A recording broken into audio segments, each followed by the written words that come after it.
Today I'm going to talk about genre fiction and why genre fiction tends to be so popular and has such mass market appeal. So I open every video by stating that I am a women's fiction author, and I'm not going to talk about women's fiction today, but I am going to discuss genre fiction, all genres. So horror, sci-fi, romance, all genre fiction. Let's say compared to literary fiction. And it's not that literary fiction isn't as wonderful as popular fiction, right, or commercial fiction. It's just that genre fiction touches readers emotionally, psychologically, morally, in ways that I'm going to compare it to mythic stories, mythic tales. And that's what makes genre fiction so popular. At least that's what I am going to talk about today. You have a story to tell, but you don't know where to start. Let me show you how to free your story. I teach you how to write and how to dig deep in your soul to release your story and make a difference in the world. So welcome to the Julia Monte channel. So again, I am a women's fiction author.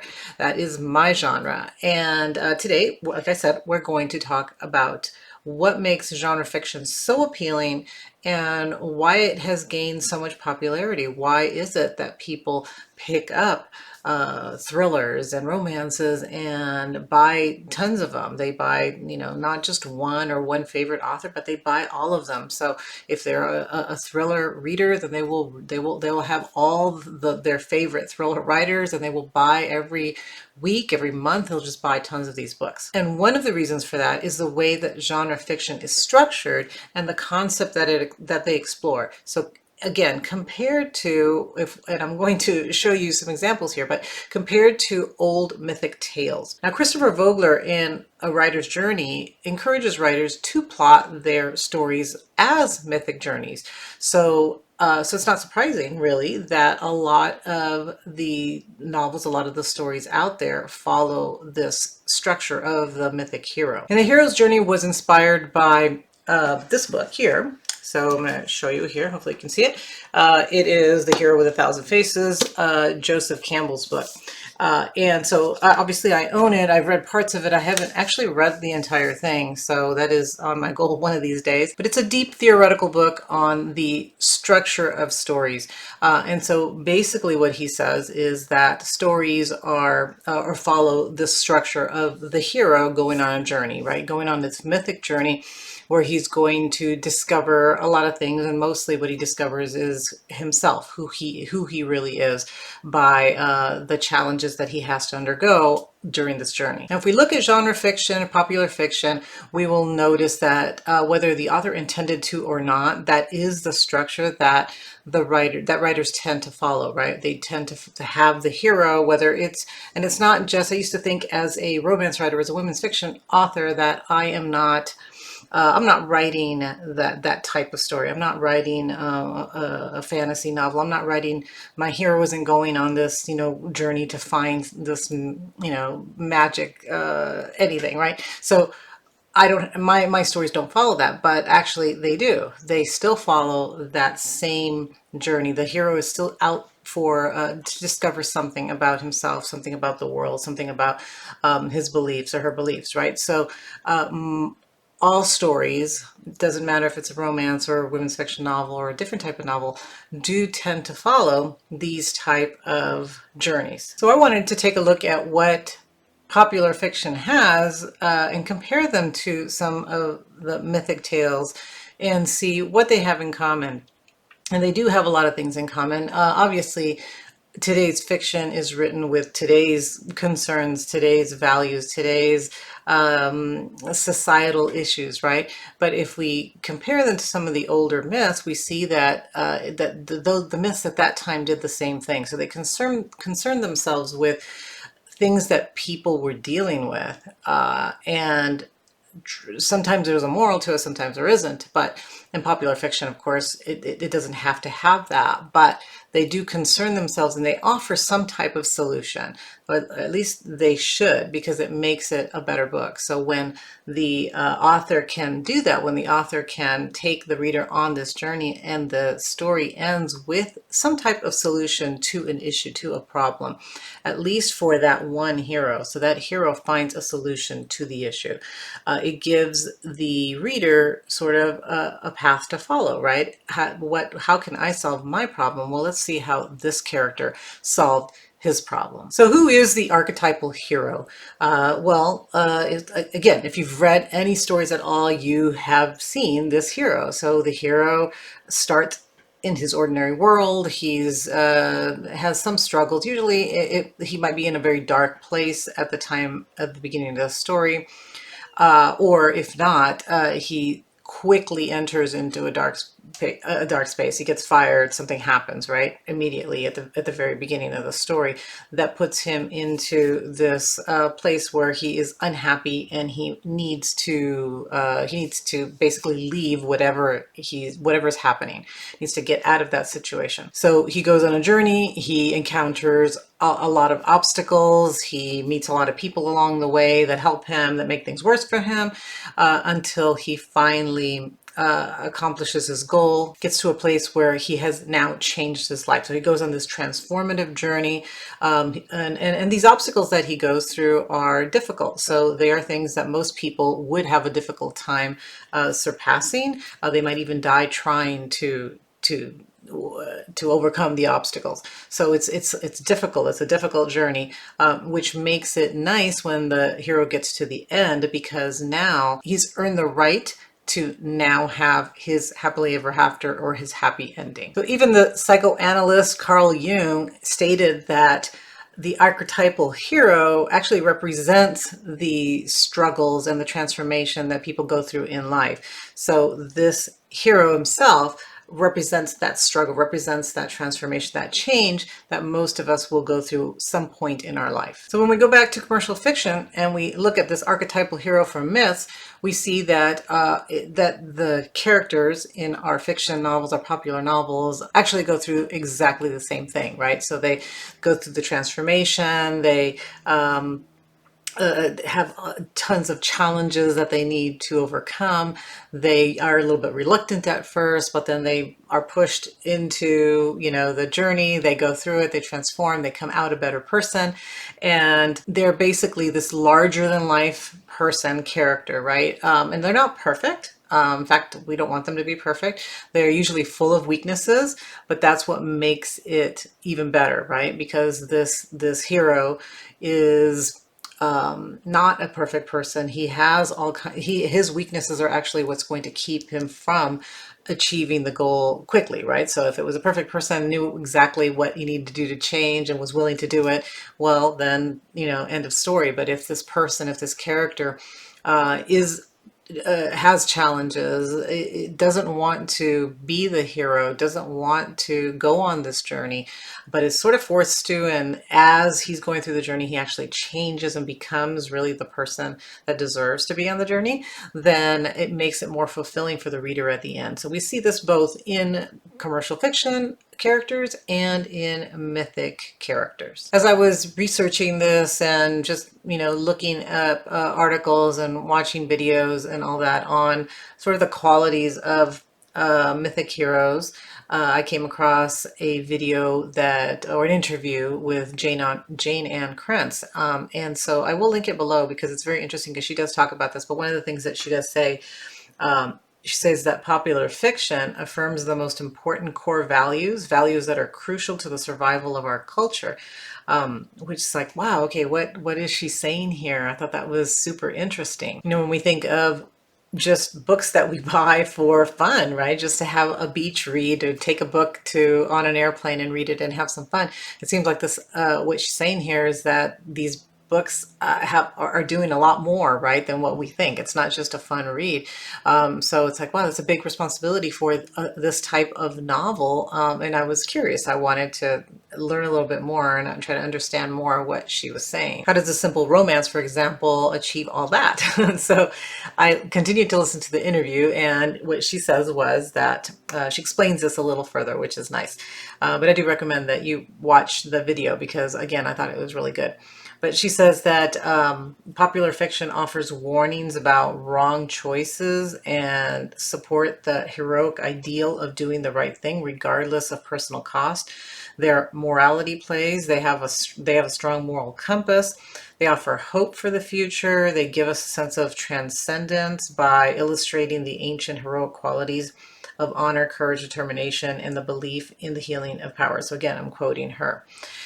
So I will link the interview so that you can watch the whole thing in context as well. So there's a striking similarity between what she says heroes have in popular novels and what mythic heroes are known to have, right? If we look at study like mythic heroes, what is it that they have? Well, the hero is usually tackling some huge societal issue. It could be something that's attacking a village, right? A monster or something, but there's something major that this hero is undertaking. And so again, with popular fiction, we have the hero again doing something, tackling another type of societal issue of current times. And as Krent says, this offers hope for the future, right? So if the hero is taking on this major problem, then that gives us hope that we can move forward in the future, that this problem isn't always going to be there. And not only that, but through the hero's actions, we have sort of a map, right, of how we should act. What is that we should do? What is the moral way to behave? What is the right thing to do? So as Krent says, though, right, with popular fiction, what was it? She says that they mentions that popular fiction affirms core values. Well, what are those core values? Well, all we have to do is look at myths again, right? What are the core values that myths are showing us? Well, individualism, family, society, courage, right? Being brave and taking on the fears that we might have, being selfless. So again, these are all similar to the core values, the things that Krentz mentioned. So we can see that the hero at least has similar values as mythic heroes, takes on similar challenges, behaves the same way, and has the same maybe reluctance to take on the challenge or go on the journey, but still he does it because he is the hero. He's going to do what maybe we wouldn't do. But he's going to take that on, and he's going to take on that challenge, and he's going to succeed, hopefully. So with myths, often, again, we see that the hero is taking on, some monster, right, or something that's superhuman. But the hero almost becomes superhuman too, right? So he's a normal person, but when he has these challenges, he becomes again larger than life, and he's able to defeat these forces that were larger than him. And with our fiction as well, right? So maybe a character takes on the system, takes on something that's wrong in society, and he fights it until he wins. So he takes on something larger than himself, something that's dangerous, something that could kill him, and hopefully wins in the end and becomes a transformed person, which again gives us hope and gives us faith that good will prevail in the end if we fight, if we do what we need to do in order to get rid of those monsters and return, I guess, society to what it should be. So the hero is one way, right, that we see those similarities between myths and popular commercial fiction. The other way is actually the story itself. So one of the things that the story does is it helps us to understand the world. And so how does that do that? Well, in a myth, it might be that, the creation of the earth or something, right? So it's kind of something big and wild, like how did this come to be? It helps us to understand the world that, that people lived in back in the past. Commercial fiction does the same thing. Maybe not, how did we get this world? Although some fantasy novels maybe do that, right? but maybe just how did this corporation become so corrupt? How did we get to where we are today? So fiction novels also help us to understand our world, the places that we live in, the people that we have to deal with. So it might help us to deal better with situations because it helps us to understand how did that happen to begin with, right? So you might think, okay, well, I'm only reading a romance. I'm only reading a women's fiction novel. What am I really understanding, right? Well, it doesn't have to be major. Again, it doesn't have to be how the earth was created, but it can be like how to deal with a loved one who has cancer, how to let go of someone that you've loved, right? So it can show us those type of things, which is, you're still dealing with that monster, you're still dealing with cancer, you're still dealing with the loss of love or whatever, right?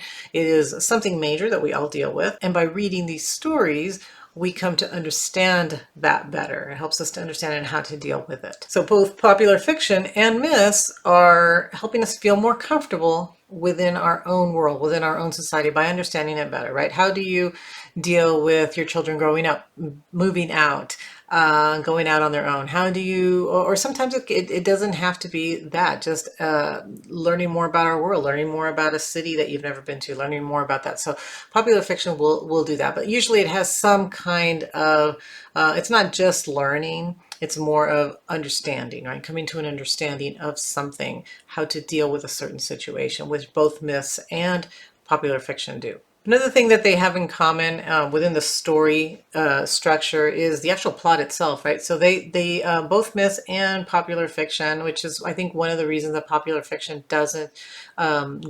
isn't maybe respected in the literary field as much, is because they have simplistic concept contrast. So, for example, good versus evil. Um, the sinner and the saint, right? The love and hate. So we have these contrasts that are shown. So the good guy obviously represents the positive, the bad guy represents the negative. And so we can see that both in myths and in genre fiction. So again, this is part of the reason that I think genre fiction sometimes just doesn't get the respect. It's like, oh, well, it's overly simplistic. Well, it's really not overly simplistic. It's just that it's a different structure. And it's a very loved structure. That's why myths were so popular. Myths are something that we still like to read and refer to, and so is popular fiction. And so what does that look like in real life in popular fiction? Well, it could be a story of parent versus child. It could be the big rich evil corporation versus the poor citizen. It could be the police versus criminal, right? A lot of crime novels and stories, that's exactly what it is. It's the crime criminal versus the police. It helps us see the contrast in popular fiction. It makes it easy to relate to these books, and it helps readers to understand right from wrong through these two polarities. And so even though maybe the plots may seem simplistic, they're really not. So one example I can give you, not from a book, but I was watching True Detectives. I watched the whole series, or like the 4 seasons of it that are out now. And this is a detective show, right? So there are the good guys, the detectives, and there are the bad guys. So it seems like, okay, there's your polarity. It's very simple to understand who to cheer for and who not, right? So the bad guys are really bad. But when we look at the detectives, at least in this show, it's very interesting because there are many, the detectives are not saints. So in all of those seasons, the detectives who are the good guys also commit murder. They also commit adultery. They also do terrible things within this series, all in the name of justice, all in the name of catching the bad guy. So what does that tell us, right? So yeah, there's good and bad. But there's a gray area there, right? So there is more good and more bad. So there's a sliding scale there. Where do these detectives fall on that good scale? Yeah, they're trying to catch the bad guy. So in a larger sense, they are getting rid of a larger evil that is bad for society, right? So there are some of these bad guys are doing terrible, horrible things to children, and so yes, we want these detectives to catch these bad guys, to get rid of them, to save society from these horrible people. But in the process, we're noticing that the detectives also, again, are doing things that are immoral, that are not right. And so, do we want them to win? Yes, we do, because we want them to get rid of the bad guy, but we also kind of want them punished as well for some of the things that they are doing. So it's a very, to me, I thought it was a very, it's kind of a dark, to me, it's a dark detective show. It's not so easy as good and bad, right? Where if you watch like old TV detective shows from the 70s stuff, it was very clear. Like, these are the good guys, these are the bad guys. Where now we see stories like this that are a little bit more complex. It makes us think more about the degrees of good and bad, not just the two polar opposites. So very interesting. And so as writers of popular fiction, those are the kind of things that we can add as well to make our stories a little bit more complex. So it's not just very simplistic. And in Myths, we will see that too. Heroes that are not perfect, heroes that do things that we may think are, again, immoral, or that they should be punished for. There's also other characters, right, within myths, or like trickster characters, who can be the hero, but usually it's a different character, that do terrible things, right? They sleep with other people's wives. They do all kinds of crazy things as well. But we can clearly see in myths, who is the hero, who is the bad guy. And in popular fiction also, as long as we keep in mind that there could be kind of a sliding scale between good and bad. So I guess the conclusion that I've come to is, if popular fiction is following the mythic structure, if it is exploring moral issues and societal issues and trying to explain them and come to maybe a solution to the problem, if they're helping us understand our world and our place in it, then maybe what genre writers are doing, they're actually retelling old myths. And what they're doing then is writing the new myths of today, which to me explains part of the popularity, why people love them so much, why people connect with them so much emotionally, why people connect so much with them psychologically, and why they will probably continue to, why all genre fiction is going to continue to explode. And it makes sense, because we've heard many times that there are no new stories, right? There's just new writers, and they retell old stories in a new way. So why not? Why aren't we actually retelling old myths? We just do it differently, right? So in the old days, we had like the Greek myths, where I think it was Theseus, I'm probably mispronouncing it, would fight the Minotaurs, right? We had Japanese heroes that would fight Godzilla. And current times, we have Sarah Connor that fights the Terminator. We have the same stories that are retold, which is changing the heroes and the bad guys to our current times, to what we can understand, to the issues that we're dealing with today. In each case, what the hero is doing is putting his life on the line, in danger, in order to save society, save the community, so that the average person can be safe. And maybe we're continuing to rewrite these same stories, these same myths, because we need them to be retold, so we can be reminded that maybe of the hero inside of us, that we can overcome a lot of the things that are attacking us, a lot of the things in the world that seem so dark, that we can actually push those away. We can fight against those, and we can move forward with our lives, right? And have a good life. So current fiction authors are connecting with that sort of that same spirit of storytelling that used to exist